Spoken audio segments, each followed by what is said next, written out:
A veces, cuando recordamos algo que dijo una persona meses e incluso años atrás, todavía nos cuesta reprimir la risa. A mí me pasa cuando recuerdo lo que dijo Poirot en algún momento de aquel día. Es muy difícil, hasta para el más ingenioso de los detectives, saber qué hacer para quitarse de encima al señor Lachari. Cuando los elogios a su hotel no le parecen suficientes, se queda para añadir unos cuantos de su cosecha; cuando son exagerados, se queda para escucharlos. Pero los esfuerzos de Poirot dieron sus frutos, y finalmente pudo persuadir a Lachari para que se largara y lo dejara examinar en paz la habitación 238. Se dirigió entonces a la puerta que el gerente del hotel había dejado abierta, la cerró y suspiró aliviado. Cuánto más fácil era pensar con claridad, sin la confusión de varias voces hablando a la vez. Se encaminó directamente hacia la ventana. Una ventana abierta, pensó, mientras miraba hacia afuera. Tal vez el asesino la hubiera abierto para escapar, después de matar a Richard Negus. Quizá hubiera bajado por el árbol. Pero ¿por qué escapar así? ¿No habría sido mejor salir de la habitación de la manera habitual, por el pasillo? Tal vez el asesino había oído voces fuera de la habitación de Negus y no había querido arriesgarse a ser visto. Sí, era una posibilidad. Sin embargo, había corrido ese riesgo al acercarse al mostrador de la recepción para dejar la nota en la que anunciaba sus 3 crímenes. Y no solo el de ser visto, sino el de ser descubierto en el acto de entregar una prueba incriminatoria. Poirot bajó la vista y miró el cadáver en el suelo. No había ningún brillo metálico entre sus labios. De las 3 víctimas, Richard Negus era el único con el gemelo en el fondo de la boca. Era una anomalía. Había demasiadas anomalías en esa habitación. Por eso Poirot había decidido registrarla en primer lugar. Le parecía, sí, no había razón para negarlo, le parecía sospechosa. De las 3 habitaciones, era la que menos le gustaba. Había en ella cierta desorganización y hasta un punto de rebeldía. Se situó junto al cuerpo de Negus y frunció el ceño. Incluso para sus rigurosos criterios, una ventana abierta no era motivo suficiente para considerar caótica una habitación. Entonces, ¿qué le producía esa impresión? Miró a su alrededor, volviéndose sobre sí mismo en un lento círculo. No, debía de estar equivocado. Hércules Poirot no se equivocaba a menudo, pero muy de vez en cuando podía confundirse y esa debía de ser una de esas raras ocasiones, porque la habitación 238 era de una pulcritud incuestionable. No había desorden, ni suciedad. Estaba tan limpia y ordenada como las habitaciones de Ida Granbury y Harriet Sipel. Cerraré la ventana, a ver si noto algún cambio, se dijo Poirot. Así lo hizo, y volvió a contemplar el territorio. Seguía habiendo algo que no cuadraba. La habitación 238 no le gustaba. Se habría sentido muy incómodo si hubiera llegado al Hotel Bloxham y lo hubieran conducido a esa. De pronto, el problema le saltó a la vista, poniendo un abrupto punto final a sus cavilaciones. La chimenea, una de las baldosas estaba torcida. No iba alineada con las demás, sobresalía un poco. Una baldosa floja. Poirot jamás habría podido dormir con un desperfecto semejante en su habitación. Se volvió hacia el cadáver de Richard Negus. Si me encontrara en su estado, le dijo al muerto, pero de lo contrario, llamé de la vie. Su único propósito cuando se agachó para tocar la baldosa había sido enderezarla y empujarla un poco, para alinearla con las demás. Quería ahorrar a los futuros huéspedes el tormento de notar un fallo en la habitación y no poder localizarlo. Qué gran servicio para ellos, y para el señor Lachari, por supuesto. Sin embargo, cuando la tocó, la baldosa se desprendió limpiamente y, con ella, cayó otra cosa, una llave con el número 238 grabado. «Sacré tonnerre», murmuró Poirot. Parece que, después de todo, el minucioso registro no lo ha sido tanto.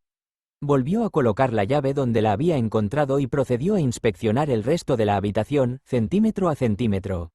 No halló nada de interés, de modo que prosiguió con el registro de la habitación 317 y de la 121, que fue donde lo encontré cuando volví de mis recados, trayendo a mi vez interesantes novedades. Siendo Poirot como es, no me dejó hablar, para contarme la noticia del hallazgo de la llave antes de que yo tuviera ocasión de abrir la boca. Supongo que en Bélgica no se considerará una falta de educación alardear sin límite de los propios éxitos. Parecía a punto de reventar de orgullo. ¿Entiende lo que esto significa, mon ami? La ventana no estaba abierta porque Richard Negus la dejase así. Alguien la abrió después de su muerte. Tras cerrar con llave la habitación 238 desde dentro, el asesino tenía que huir, y para ello utilizó el árbol que hay junto a la ventana, después de esconder la llave detrás de una baldosa floja de la chimenea. Quizá el propio Negus la aflojó. ¿Qué le impedía guardarse la llave en el bolsillo, llevársela y salir de la habitación de la manera habitual? Pregunté. Eso mismo me he estado preguntando yo, y todavía no he podido dar con la respuesta, dijo Poirot. He comprobado que no hay ninguna llave oculta en esta habitación, la 121, ni tampoco en la 317. El asesino debió de llevar encima 2 llaves cuando salió del Hotel Bloxham. ¿Por qué no una tercera? ¿Por qué trató de forma diferente a Richard Negus? No tengo ni la más remota idea, respondí. Pero escuche, he estado hablando con John Wood, el recepcionista. El más íntegro de los recepcionistas, me corrigió Poirot con un guiño. El mismo, íntegro o no, lo cierto es que ha resultado de mucho provecho para nosotros como fuente de información. Tenía usted razón, las 3 víctimas están relacionadas. He visto sus direcciones. Tanto Harriet Sipel como Ida Granbury vivían en un lugar llamado Great Holin, en Culver Valley. Bon. ¿Y Richard Negus? Él no. Negus estaba domiciliado en Devon, en una localidad llamada Beaworthy. Pero también está relacionado. Fue él quien reservó las 3 habitaciones, la de Ida, la de Harriet y la suya, y las pagó por adelantado. Ah, muy interesante, murmuró Poirot, acariciándose los bigotes. Y un poco desconcertante, si me permite que se lo diga, comenté. Hay una cosa que me intriga en particular. Si iban a venir a Londres el mismo día, desde el mismo pueblo, ¿por qué no viajaron juntas Harriet Sipel e Ida Granbury? ¿Por qué no llegaron al mismo tiempo? Se lo pregunté varias veces a John Wood, pero él está absolutamente seguro. Harriet llegó el miércoles, 2 horas antes que Ida. 2 horas de reloj. ¿Y Richard Negus? Decidí presentarle a partir de entonces todos los detalles relativos a Richard Negus en primer lugar, para no tener que oírlo repetir. ¿Y Richard Negus? ¿Y Richard Negus? Punto. Llegó 1 hora antes que Harriet Sipel. Fue el primero de los 3, pero no lo atendió John Wood, sino un ayudante de recepción, un tal Thomas Brignell. También descubrí que nuestras 3 víctimas viajaron a Londres en tren, y no en coche. No estoy seguro de que le interese saber ese dato, pero, yo necesito saberlo todo, replicó Poirot.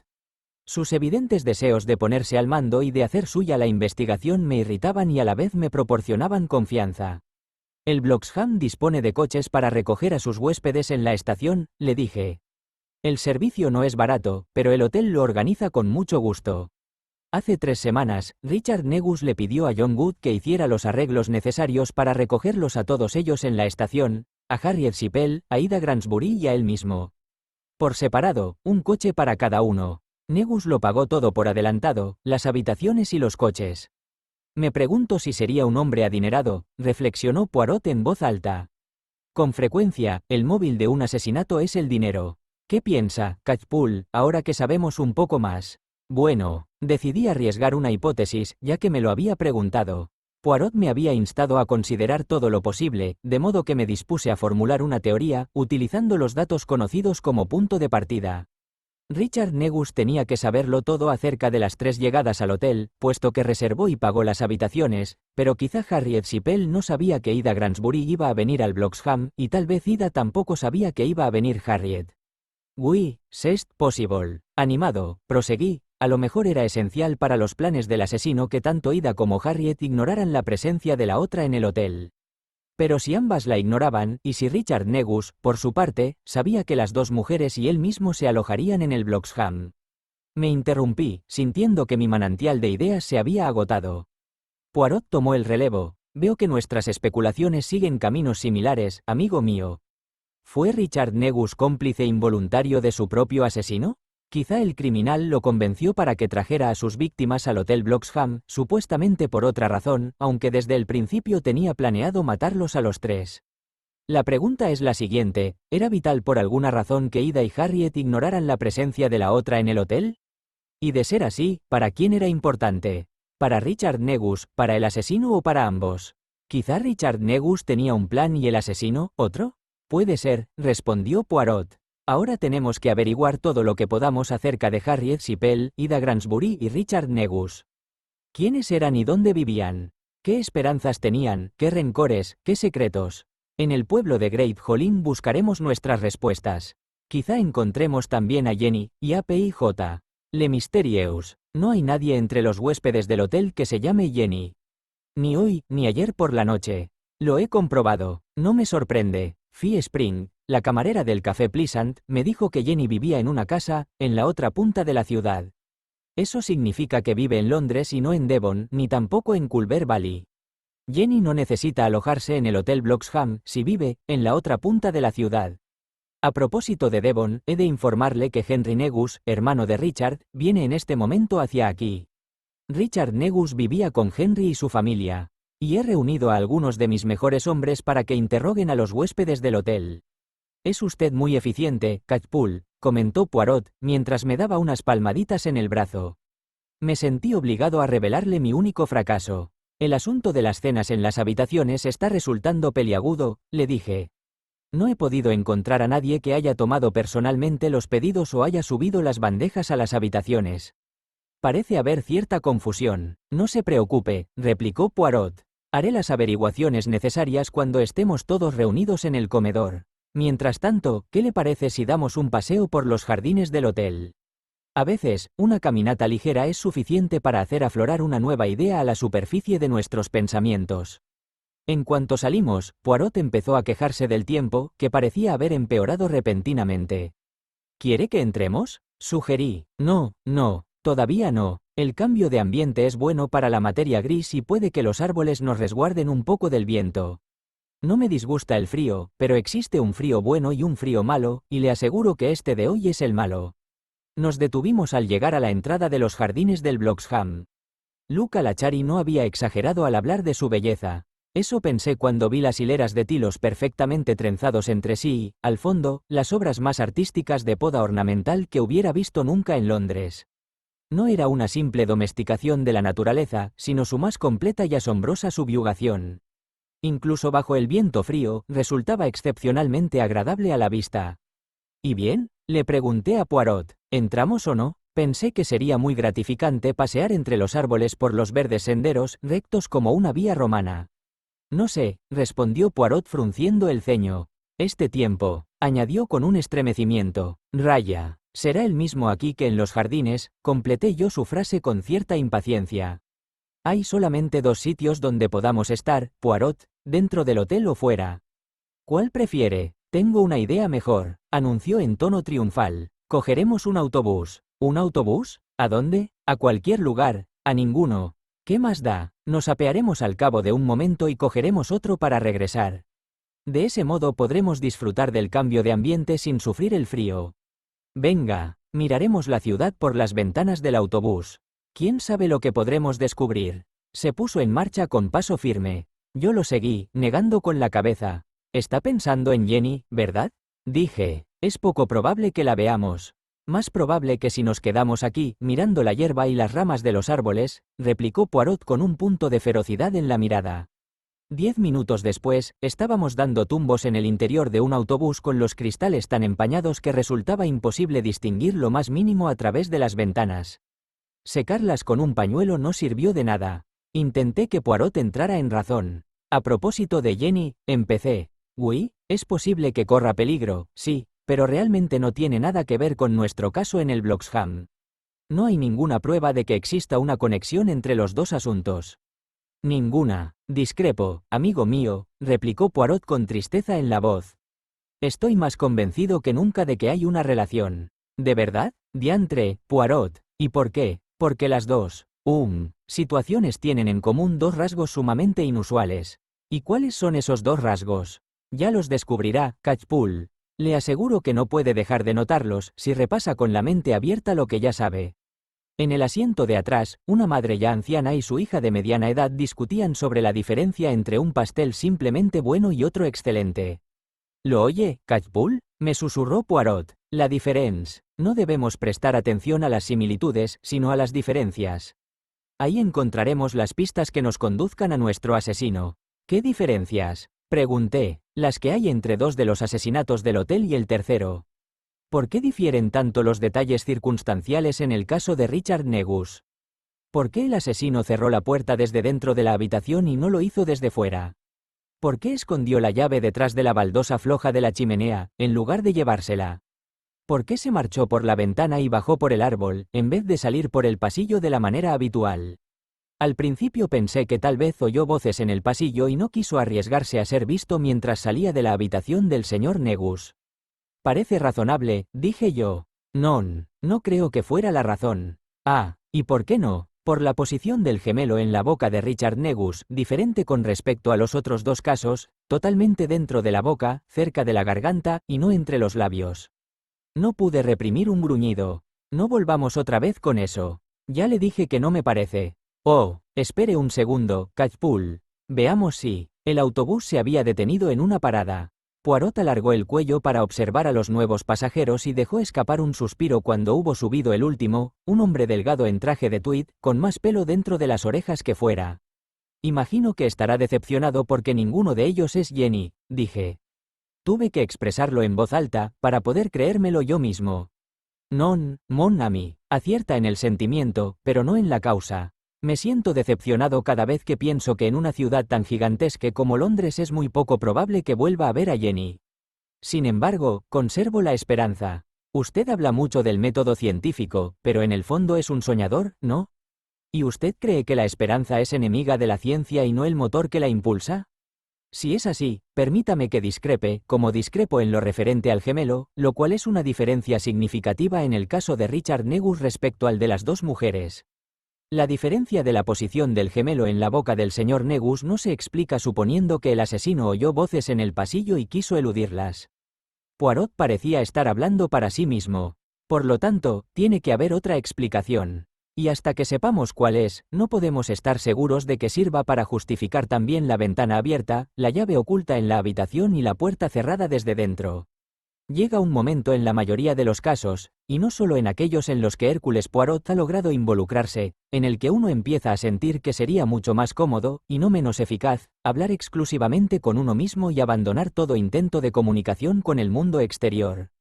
Dentro de mi cabeza, ante una juiciosa y apreciativa audiencia compuesta tan solo por mí mismo, expresé en silencio la siguiente convicción: el hecho de que el gemelo se encontrara en una posición ligeramente distinta dentro de la boca de Richard Negus no tenía la menor importancia. Una boca era una boca, y no había que darle más vueltas.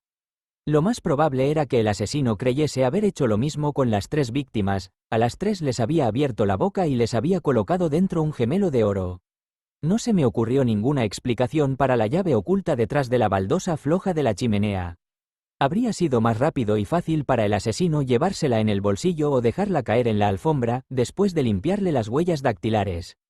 Detrás de nosotros, madre e hija habían agotado el tema de los pasteles y empezaban a adentrarse en el asunto de la manteca de cerdo. Deberíamos pensar en ir regresando al hotel, dijo Poirot. Pero si acabamos de subir al autobús. Protesté. Oui, c'est vrai, pero no debemos alejarnos demasiado del Bloxham. Dentro de muy poco se requerirá nuestra presencia en el comedor. Exhalé el aire lentamente, sabiendo que habría sido inútil preguntarle por qué, en ese caso, había considerado necesario salir del hotel.